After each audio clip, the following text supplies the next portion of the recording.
முதல் பாதி முழுக்க இரு முக்கிய கேரக்டர்களின் ஈகோ மோதல், அதனால் ஏற்படும் விளைவுகள் என்று சொல்லும் காந்தா படம் ஒரு முக்கிய கேரக்டரின் மரணத்துக்கு பிறகு திடீரென இன்வெஸ்டிகேஷன் த்ரில்லர் பாணிக்கு மாறுவது நெருடுகிறது.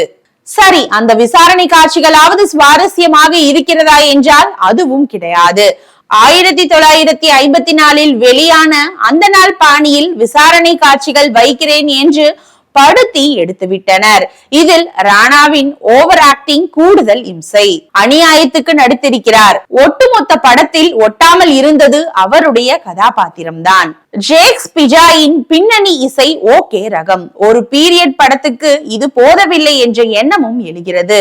ஜானு சந்தரின் பேசாமொழியே பாடலும் அதன் ஆக்கமும் சிறப்பு. மற்ற பாடல்கள் பெரிதாக ஈர்க்கவில்லை. கலை இயக்குனர் ராமலிங்கத்தின் பணி அளப்பரியது.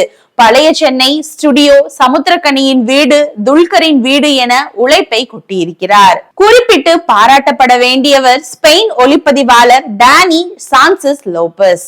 அவ்வளவு நேர்த்தியான பிரேம்கள், இவையெல்லாம் பெரிய திரையில் பார்த்து ரசிக்க வேண்டிய மேக்கிங். இரண்டாம் பாதியில் நிகழ்ந்த சொதப்பலால் பல விஷயங்கள் வீணாகி விட்டதோ என்று தோன்றாமல் இல்லை. லாஜிக்கே இல்லாத காட்சிகள், எந்தவித தாக்கத்தையும் ஏற்படுத்தாத ஒரு திருப்பம் என அலட்சியமாக எழுதப்பட்டிருக்கிறது இரண்டாம் பாதி திரைக்கதை. கொலைக்கான காரணமும் படத்தின் காலகட்டத்தை போலவே அறத பழைய ஐடியா.